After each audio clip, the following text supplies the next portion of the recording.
Rocking the black trunks, Jeff Poston with the red trunks. Both fighters meet in the center and touch them up. High kick offered right away by Justin Orr. Ooh! Deep to the body, says Poston down. Another high kick.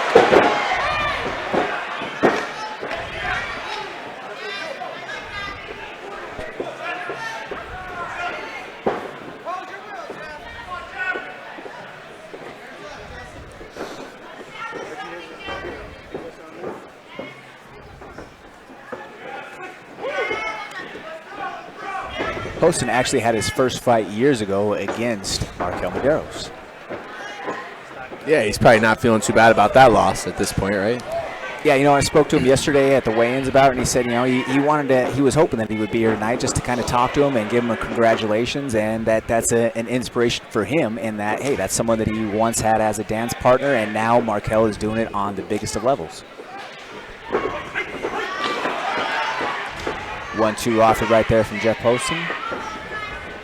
Jab return offered by Justin Orr. Pretty impressed by Justin Orr's ability to just kind of control range, be in and out.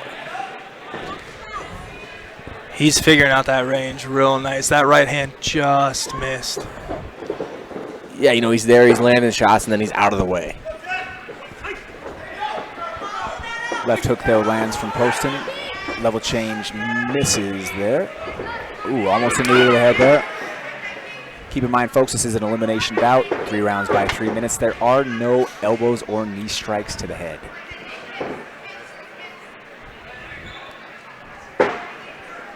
Entanglement up against the fence right now. You have Justin Orr looking to either take the back or work the action down to the canvas right now. Poston is doing a good job, though, of scraping his shoulders to the cage and trying to get that back clear. Yeah, Orr has that takedown if he wants it. His arms, Poston's arms trap was trapped. He can start to work for potential trips, or he can transition down to run that pipe, can he? Yeah, he could. Little pump and dump action. Poston doing a good job fighting hands, though.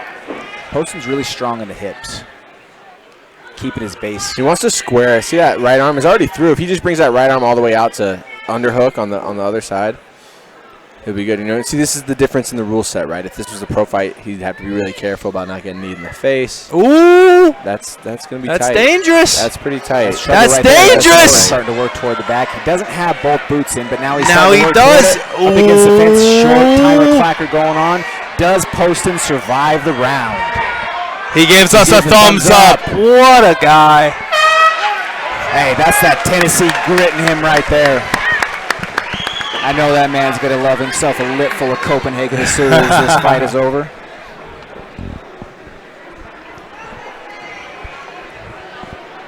Good round by both guys. I definitely would give that one, I think, to Orr on the offensive, but good showing from both gentlemen in the first round.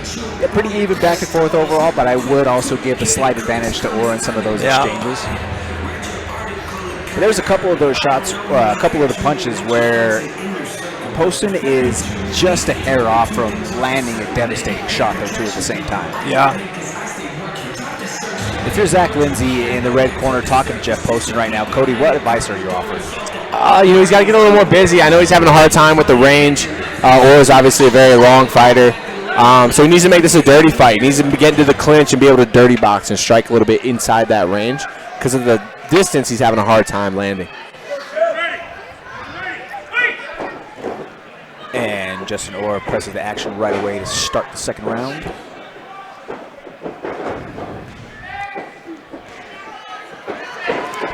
Kick caught by Poston, offered with a return kick on the counter.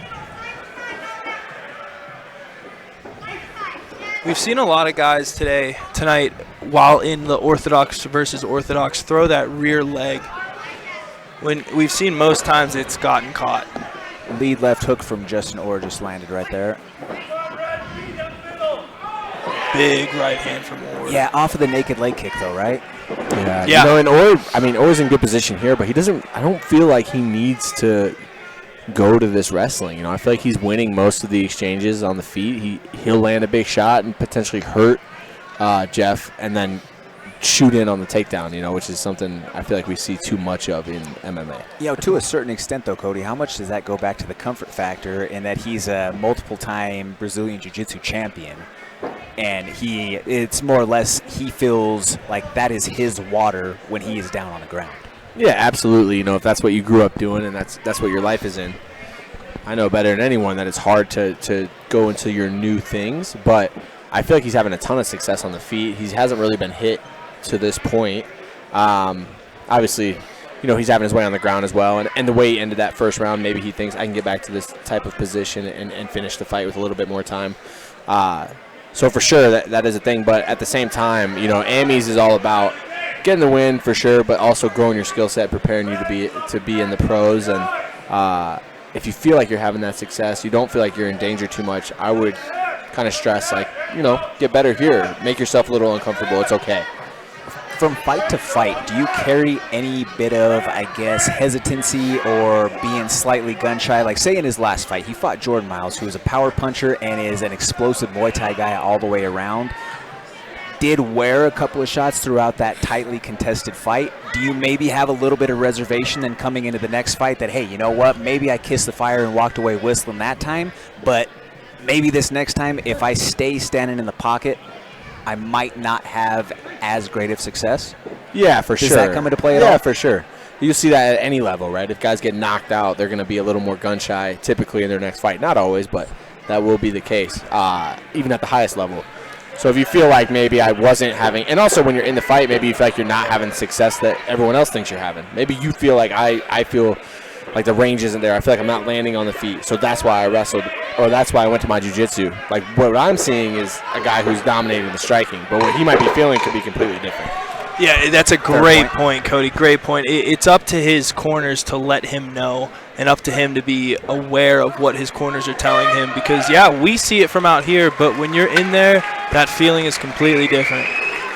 Yeah, but also within that, because we have seen levels of success from Justin Orr, I would like to see Justin get to an actual camp and have some direction behind him. He's an independent fighter, and he has another fighter, and it's not to slight Keith Cassell at all, but that's not his coach by any means. That's not the guy who's in there and directing his programming on a daily basis and seeing things. Also, to your point, for a fact, if you go look at the UFC roster, you tell me how many of those fighters are independent fighters. Hey, Cody, I can answer your question right now.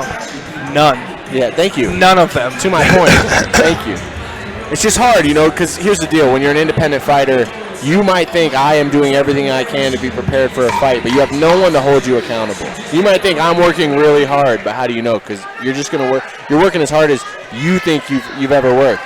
Right, and to be fair, he has worked really hard, right, to be able to have the success that he has. He's absolutely, in really good absolutely. shape, and he does have actual skills and tactics when he's in there, but to have an overall direction within things, to have intention behind it. Uppercut on that entry lands from Jeff Poston. Yeah, absolutely. With what you were saying, that was a great uppercut by Jeff, but the fact that he's at where he is now is extremely impressive to me for somebody who hasn't really had that direction. So if you add the direction, how far do you think he could go, Definitely. Now, Poston's in a position where he could start to try to get up right now, having that left knee down, but that scoop right there, that was a good recollect from Justin Orr there up against the fence. He does still have the option to get up, though, if he can get that right knee down to the mat, correct, and start to work up the fence? Yeah, absolutely. And that just got taken away right there. So now he needs to use that underhook to try to get – I'm a wrestler. Yeah, now we're in mount. And the thing with when you get mounted is you're going to have to eat a couple to get up. You're going to have to either eat a couple or expose your back, right? Yeah. But with his feet up against the fence, that's an opportunity for him to try to be explosive and push his way out. Yeah, he does have the fence, which would be a huge. He should keep walking his feet on the fence. Exactly. And he's right in his corner. That's what his corner should be telling him right now. It looks like that's what Catherine Poprocki is telling him, to keep going. And doing a good job defending right there, but one did sneak through. That's tough, though, too, in terms of the defense, right? Sticking your hands straight up in that way. If you have someone like Orr who wants to try to transition and take that armbar, it's right there available when you start. He needs to go hands. He needs to go hands on the hips. He needs to go hands on the hips. See, that was a great explosive bump, but without hands on the hips, you're not going to make the space, right? And you're going to eat a couple, and, you know, that sucks. I don't think that's a fun place to be, but if you're going to get out of this position, you have to go hands on the hips and then hit that bump. Certainly. And to use a jiu-jitsu term or a grappling term, if you will, Justin Orr right now, he's surfing, right? Any of those big bumps and explosions, he's just kind of surfing along the top of Jeff Poston, and whichever position that Poston is giving him, he's doing what he can just to maintain those hips right on top of him. And now that back is exposed, as we mentioned earlier, and he got a little bit high there, and Poston is now sitting in the guard of Justin Orr. And with 25 seconds left, if he can start raining down some big shots, he might steal it. Big hammer fist. The mat missed right there. Got the most of that. Got a little bit high and off balance right there.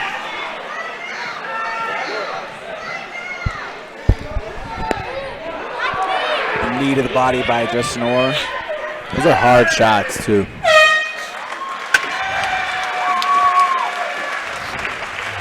Hey, that was really back and forth. We've had a tremendous amount of these fights tonight, especially these ones that have gone to the cards, where you see determination and grit from both sides. You know, and so far with Justin Orr in each performance that we've seen in the Colorado Combat Club cage, one thing that he is not shortage on, or does not have a shortage on, is the toughness department. Yeah, both guys super tough. You know, we saw that in Jeff's last fight. He's a super tough guy, can grit out a win. I'm impressed with Justin, man. Like I said, I'd like to see him get to a legitimate camp with a little bit of direction and just kind of see how far he can go. He's a big kid. He's long, rangy, has some good skills on the ground, has some good striking.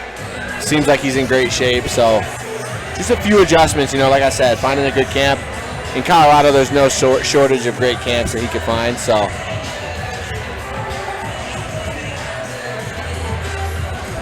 Certainly, and we'll have those official decisions tallied up by the judges and read out by our in-ring announcer, Aaron Burrell, momentarily.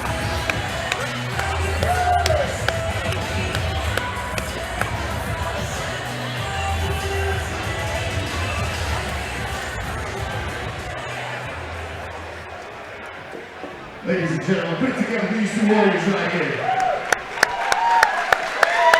Your judges have reached the decision. All three judges scored about the same. It's equal 30-27. Declaring your winner being unanimous decision. And fighting out of the blue corner, Justin Orr! And Justin Orr moves his mixed martial arts record to